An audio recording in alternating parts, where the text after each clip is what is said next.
nigeze gutabaza ndabimubwira Joel namugezi yambwiye ngo reka ndaguhe nimero z'umu ambasaderi wo ngaho mu Burundi narabimubwiye mugabo nta nico yanyishuye nta nyishu yampaye. Witwa Fatuma Haya yaratabaje ambasade ntaco baramufasha mugabo komeza ugerageze kandi. Ego hama ikibazo ciwanje nashaka muntu abarize kuko ubu uye ndi kuri office baranjanye kuri office mu boss yatanguye aragenda anjana ahantu bita kuri deportation kugira antaburize isanga rero yatabuje intuzeya visa yo gutaha maze gutabuza visa yo gutaha bica bisaba yuko baza kunkura kuri deportation banzana kuri office banjanye kuri office niyo naciye ngumayo niyo maze imisi nimaze nk'indwi ntaja no mu biro baguma baza kumbwira ngo nzane amahera y'itike urumva ni nko gutera ubwoba umuntu bakambwira nzane amahera y'itike nterefone abo muhira ngo banubike amahera y'itike. Uyu yitwa Yahya Fatuma. Yahya Fatuma ni umurundikazi yari muri Arabia Saudite ariko aratabaza ari kuri ofisi umubosi wiwe sinzi ko navuga ko yamwirukanye canke ko atamushatse ubu yamusezereye ubu yisabira ubufasha kugira ngo yitahire mu Burundi. Biba bibabaje mu gihe umurundi atabaza kuri ambasade hanyuma ntibamufashe ariko ngoma ndabakebure ambasade ni nkuko wotabaza Daniel Mugisha ni nkuko wotabaza n'undi muntu agufasha muri ministere. Iyo umuntu afise abantu benshi umwandikiye umwandikira buri munsi imisi 2-3 kugira message igume iduga hejuru kuko message bakira ni nyinshi ndabizi rero wanditse mu gacurara makumbure birababaje birabaje utishuwe mugabo usanga bigizemo uruhara rero kugira ngo making sure yuko base kugufasha andika kenshi ivyo ntibabivuze mugabo nimba warabikoze naho ntibagufashe bagize amakosa musha mwandanya mukabibuza kenshi rero icyo ndabivugira ni gukebura kugira ngo mumenye ukuntu mutabaza iyo wandika buri munsi kugira ngo ubutumwa bwawe bugume hejuru. Jewe rero naciye mpitamo kubasangiza ijwi ryiwe ritabaza yarungitse audio muri bwa bugenda babwira iyo umuntu atahari yasiga ubutumwa hanyuma tukabwisunga mu gutangaza dutabariza umuntu yarungitse audio aravuga ikibazo ciwe guhera mu ntango uko cyagenze ni audio y'iminota 9 murumva ko ari ndende aravuga neza ukuntu ikibazo ciwe cyagenze nyuma yaho muca mwumviriza musaza wiwe nawe. Namahoro Daniel ego hama je nitwa Fatuma Yahya mvuka mu Cibitoki ca Bujumbura hama ikigo candungitse citwa ara tibaza ko namaze kurungukira agapira hama ngaho oye hari nimero za papa gusa papa yamaze gupfa niwe yaserukiye mu bintu by'urugendo. Ego hama ikibazo ciwanje nashaka muntu abarize kuko ubu uye ndi kuri office baranjanye kuri office mu boss yatanguye aragenda anjana ahantu bita kuri deportation kugira antaburize isanga rero yatabuje intuzeya visa yo gutaha maze gutabuza visa yo gutaha bica bisaba yuko baza kunkura kuri deportation banzana kuri office banjanye kuri office niyo naciye ngumayo niyo maze imisi nimaze nk'indwi ntaja no mu biro baguma baza kumbwira ngo nzane amahera y'itike urumva ni nko gutera ubwoba umuntu bakambwira nzane amahera y'itike nterefone abo muhira ngo banubike amahera y'itike je ndababwira je nta mahera mfise nta mahera y'itike nayo mfise urumva hama bambaza icatumye dufana ico twafuye na boss ndababwira jewe nagumye nkoreshwa nakora mu nzu zine none jewe nabajije none jewe naje gukora inzu zingahe hama n'umuntu nawe namubwira yuko ngwaye, aho yambwiye yuko antahana tujane iyo oye mu mirima. Ni ahantu hagenda amasaha 8, telefone yiwanje bamaze kubloka inimero ya Saudiya ntigikora. Nimero ya Saudiya ntigikora, hama bamaze kumbwira yuko tugenda iyo oye, maze kubona yuko nta n'ubutabazi mfise, nkaza numva amajambo bavuga atari amajambo meza, bica bisaba yuko kuko n'ubwa mbere bagira bansafirisha ahantu mu yindi ntuzeya, mu kandi gace ntazi. Bica bisaba yuko ico gihe nari ifise ntuzeya carte simu yari igikora iya Saudiya. Umuhungu wiwe wa bosi mutoya acambwira, mengo ni Imana gusa yamubwiye, acambwira ngo ushatse gutabaza reka ndamuhamagare mama kuri iyi nimero yiwawe kuko nta mahera ufise yo gutelefona. Aho rero ncamenya yuko ukuntu batabaza, arabinyereka. Ushatse kumenya yuko batabaza ntuzeya igipolisi canke ushaka guhamagara umuntu wagutelefone, bica bisaba yuko acampa inimero arabinyereka vyose. Rero amaze kubinyereka niho uwo musi rero bagira bansafirishe rero mu kandi gace, baca bamenya yuko umuhungu wiwe amaze kunyereka yuko nshobora kwandika kurungika VM apele canke nkatabaza igipolisi. Mu nyuma baca barangarukana. Aha rero muri Riyade tuvuye oye, ni ahantu hagenda amasaha 9 muri ako gace twari turimwo, tuvuye muri ako kandi gace muri village ahantu uwo mubosi wanje yari afise iyo yindi nzu. Hama tugeze mu ntuzeya aha muri Riyade niho baciye babloka carte simu yiwanje. Bamaze kuyibloka rero mu nyuma ko bamaze kubumva yuko ata ntuzeya ataniciza bansabira, banyifuriza iciza, nca ndavuga oya, abantu nabo bazogenda ntituzosubira kugenda tujanye ahantu, bazoze baragenda bazonsangana kare sinaje gukorera inzu zingahe 4 kuko yari afise impango 4.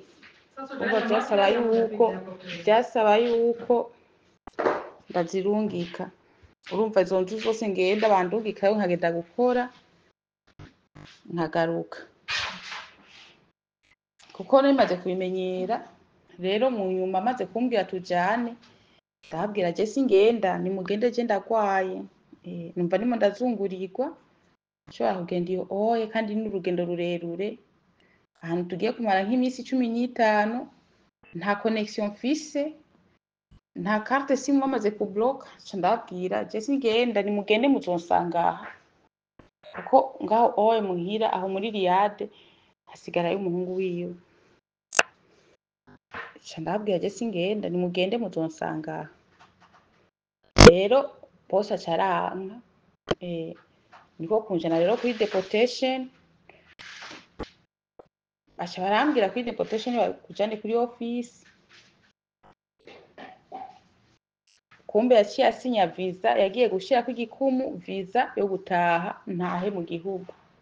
Ngeze ngaha kuri office bambwira ngo urumva ngo bosi wawe yamaze kuntuze gushirako visa y'urugendo, utegerezwa gutaha kandi urungika abiwanyu uzana itike. Ubwo ndababwira jewe kubera ko nzana itike kubera iki kandi ari we andungitse, narungika itike mu mwanya yazanye intuzeya yagonze iyo visa yo gutaha, nandungike arungike n'itike.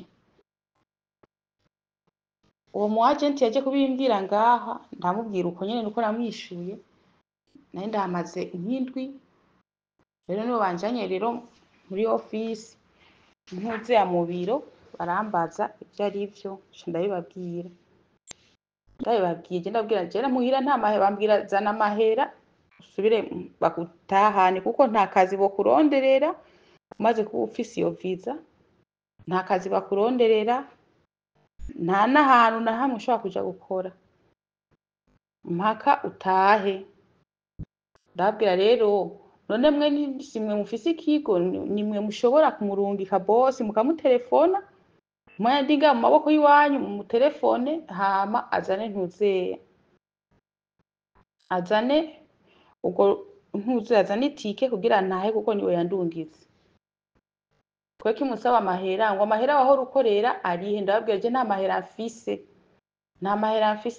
kandi no muhira nta mahera bafise urumva bambaza ngo amahera ngo none ngo amahera yose wakoreye wayajanye he ndababwira je mfise abana barayarya kandi nkabarira n'ishuri none wumva ayo mahera noyakura he ivyo nivyo bambajije uno musi niwo musi wa mbere nkija ntuzeya kuva ku itariki 19 banzanye ngaha uwo musi niwo musi nagiye mu biro aca barambaza ivyo bintu resha ndabibabwira ubu rero bangarukanye ngaha rero kuko nta connection ngaha dufise hariyo umugenzi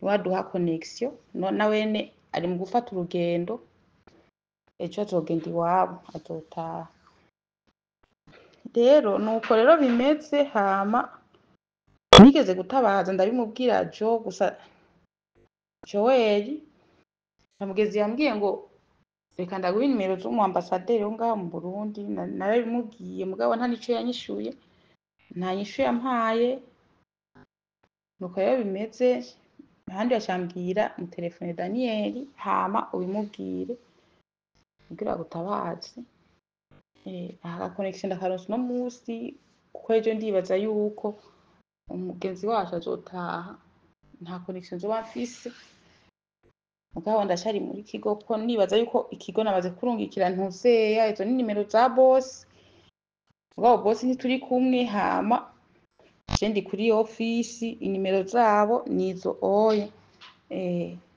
ni office yitwa Alame Altashirat Recruitment Office ego niyo ndiko niyo ntuzeye na passport yiwanje iriko samuzo wamukoze gerageza reka ndabarungikira ifoto ya passport yiwanje hama rabe amazina yanje nayo nyene nabarungikiye ngaho oye Fatuma Yahya ni umurundikazi ari muri Arabia mwumvise ikibazo afise nico yisabira itike y'indege kugira ngo ave kuri ofisi kuko nihagorewe niho yugaraniwe baguma bamubwira ngo agurisha ibintu mu Burundi irihira itike atahe ibi bintu vya biri muri contract mw'abantu ko vyumvikana ko umubosi we batamushatse yamuhaye na visa yo gusohoka kubera iki batamufasha ngo atahe mbe ni kubera iki abantu bari kuri ofisi bahura n'ibi vyago kandi bitaba vyabavuyeko navuganye na musaza wiwe nawe ari hanze y'igihugu mugabo yansangije amajwi atabariza mu mushiki wiwe reka nabumvishe amajwi yiwe hanyuma ncangaruka mu mpera Ego nyakubahwa nitwa Hassan Emmanuel mba muri Kenya nk'abandi ndatabariza Fatuma Yahya yagiye gukorera muri Saudiya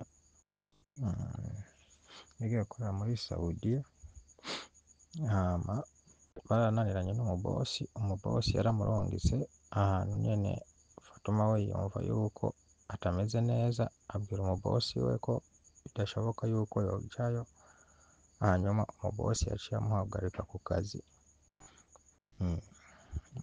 amaze kumuhagarika ku kazi niho yaciye amurungika kuri ofisi yabo aho bamutoreye hanyuma umubosi yaciye yandika visa yuko adashobora kuronka akazi ahandi so icyo narimo ndamutabariza ni uko umubosi yaramuhagaritse ku kazi kandi baranamubuza ko azoja gukorera ahandi icyo nashaka yuko mwomufasha hamwe umubosi we yomurungikira itike basi bakamugarukana i Burundi twobashimira kuko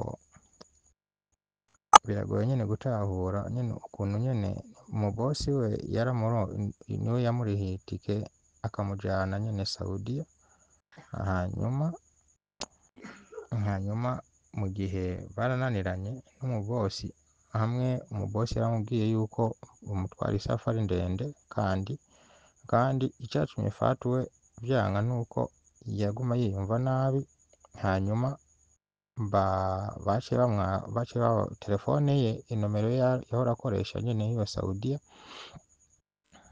bameze nk'abo ba- bayi- barayizibiye, hamwe hamwe yoja ahantu bakamurondera bakamubura, kuko telefone ye kuri agence ya telefone aho iyo onye Saudiya, mm, byarananiye, baramugariyeko telefone, bisigura ko sinzi ahantu nyene bari bagomba nyene bamutware. Ico rero nico cari ikibazo. Fatuma nawe yaguma yiyumva nabi, biramunanira yuko yoja iyo safari, hanyuma umubosi we niwe yaciye amutwara amusubiza kuri ofisi, kandi aramwandikira nyene aranasubiza visa yiwe, kandi kuri visa aramwandikira ko ibintu ko adashobora gukora akazi ahandi. So ico twashaka nuko mwomufasha bakamugarukana i Burundi, mwoba mukoze rwose. Mwoba mukoze kabisa, kuko Fatuma nawe afise umuryango, kandi nawe afise abana.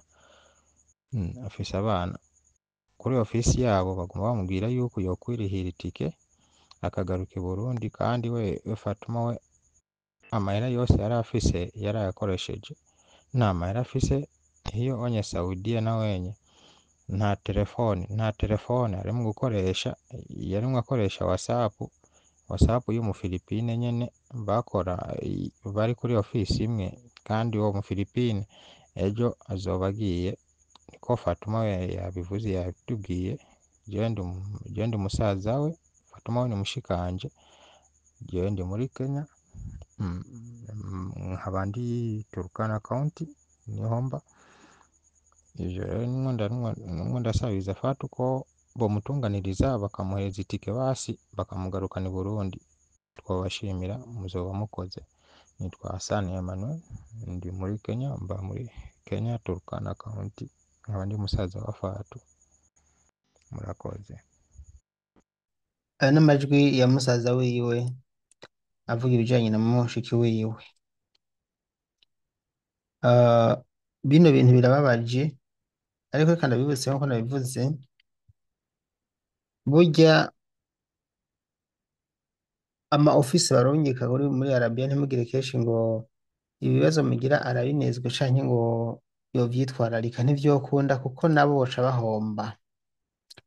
Mwebwe bashaka mugombe mupfe kugira ngo business zabo zigume zihagaze. We wagiye ukagerayo, niyo uhora n'ivyago bimwe bitavugika, wewe yamaze kubona inoti yiwe, ivyo bindi ntibimuraba. Niyo mpamvu muzobona rero mugira ivyago ntibabafashe. Nyaboneka nimba ugomba ko ibintu vyawe bigenda neza, zamuca kwizi nimero ndabaha za ambasade, mubatelefone, mubahe audio, mubandikire, mubabuze amahoro, kuko nicyo kintu bahemberwa. Hama babafashe, kandi babafashe tu, vyanka bikunda barabafasha. Jewe reka ndabikorera kuko n'abandi babikora, kuko bampaye ibikenewe byose, ndamutabariza kuko n'abandi babikora. Nce hirya no hino turabe yuko yoshika ku kuronka itike, vyoba vyiza yitahiye muhira, kuko kuguma ugorowe mu gahinga kandi wumva umubose aramwirukanye akamuhana viza yo gusohoka igihugu, biragoye cane, ntivyumvikana. Abantu bose mufasha mushobora kumufasha, nama nateye akamo abantu bose mu nzego zose bajejwe gufasha bano bantu, uza murabafasha. Muri iyi minsi nzobakorera ikiganiro kiri special, mu bushikiranganji ntibacitaho bano bakobwa, ndiko ndabibona kandi ndiko ndegeranya ibimenyetso. Umuntu yari abafasha mu bushikiranganji baramukuye, mw'iyi minsi uwuhari ntariko arafasha. Impamvu sindazimenya, kuko sindashobora kuganira nabo vyimbitse, mbona umenga barazimvye cane, ntibazi ko tubakorera batanaduhemba. Mbo jewe mundindire nzoza tubaze icyo baba bariko barakora, hanyuma kandi azisikera.